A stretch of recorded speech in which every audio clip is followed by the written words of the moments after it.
21 नवंबर को चीन में हुई जंग के 59 साल पूरे होने को भारतीय नौसेना ने ऐतिहासिक बना दिया। रक्षा मंत्री राजनाथ सिंह ने मुंबई में stealth guided missile destroyer ship INS Visakhapatnam को नेवी को सौंपा। पराक्रम और शौर्य का लाइव टेलीकास्ट देखकर पाकिस्तान कांप रहा था, तो वहीं एक खबर चीन के होश उड़ा रही थी।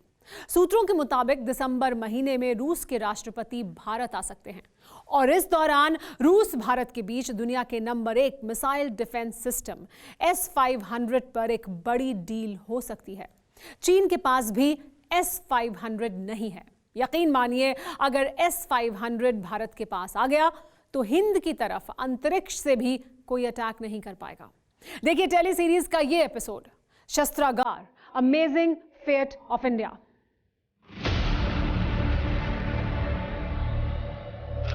19 मार्च 2011, लीबिया।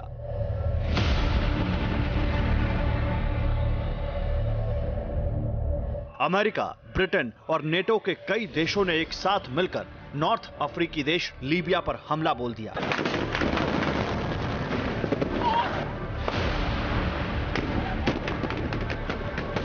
पश्चिमी देशों की यह जंग लीबियाई तानाशाह कर्नल मुअम्मर गद्दाफी और उसकी बेरहम सेना के खिलाफ थी।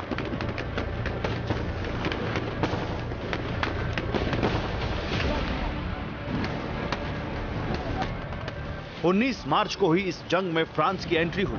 फ्रांस ने लीबिया के खिलाफ ऑपरेशन हारमटान शुरू कर दिया।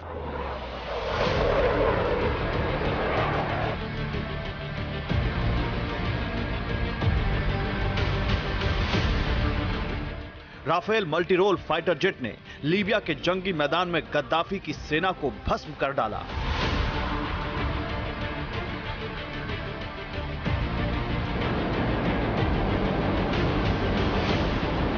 तब पहली बार दुनिया ने राफेल नाम के महाबली का ट्रेलर देखा था।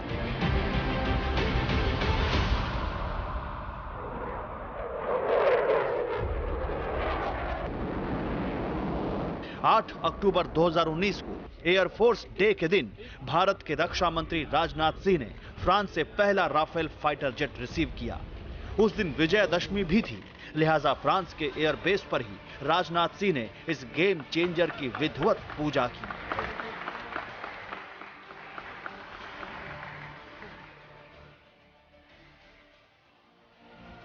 यह दृश्य भारत के लिए जितना गौरवशाली था, चीन और पाकिस्तान के लिए उतना ही खौफनाक, क्योंकि राफेल वो आसमानी लड़ाका है जिसके होने का मतलब है जंग में अपराजय होना।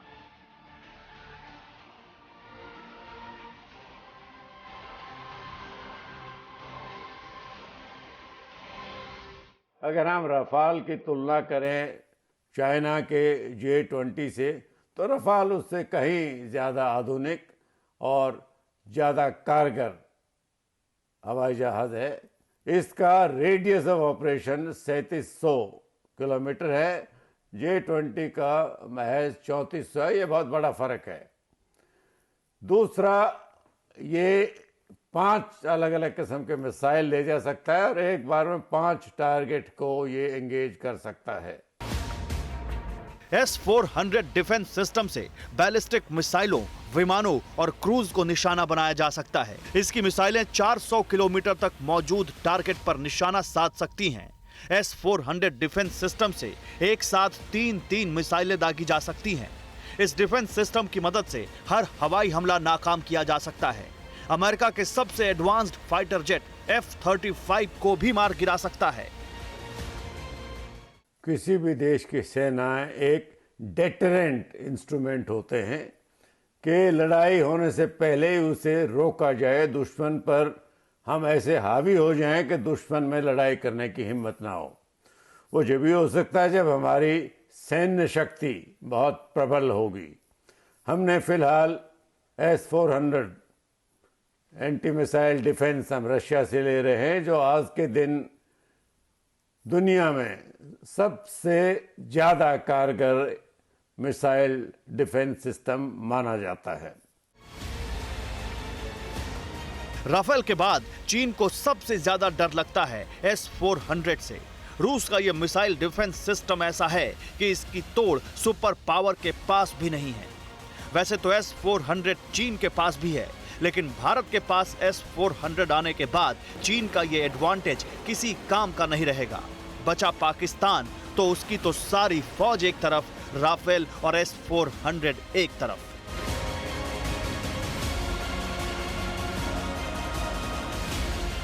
S-400 जो हमारे पास मिसाइल सिस्टम अभी एयर डिफेंस का आ रहा है, ये 600 किलोमीटर तक कोई भी अगर एयरक्राफ्ट या मिसाइल होगी उसको काउंटर कर सकता है। और ये 4 रेंजेस में इसका एंगेजमेंट होगा। कोरोना काल में सितंबर 2020 में डीआरडीओ ने भारत को हाइपरसोनिक टेक्नोलॉजी से लैस करके चीन को सन्न कर दिया। ओडिशा के बालासोर में एपीजे अब्दुल कलाम रेंज में हाइपरसोनिक टेक्नोलॉजी डिमॉन्स्ट्रेटर के सफल परीक्षण के बाद भारत ऐसा करने वाला दुनिया का चौथा देश बन गया।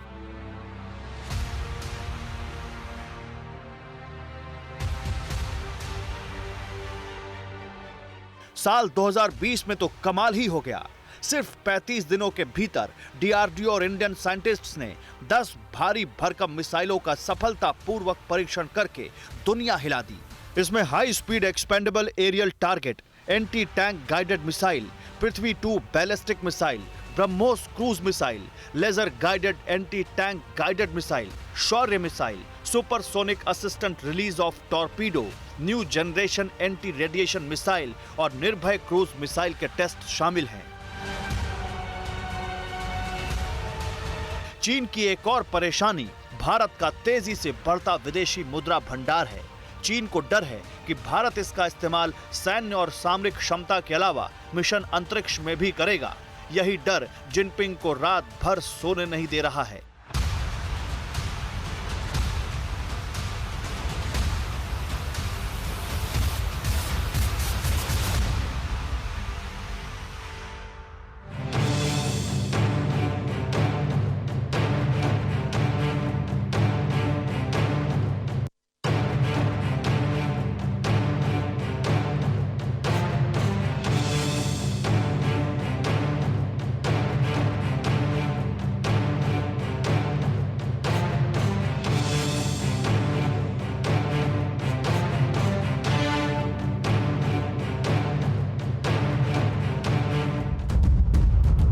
परवाह देश की, सोमवार से शुक्रवार रात 10 बजे TV9 भारतवर्ष पर।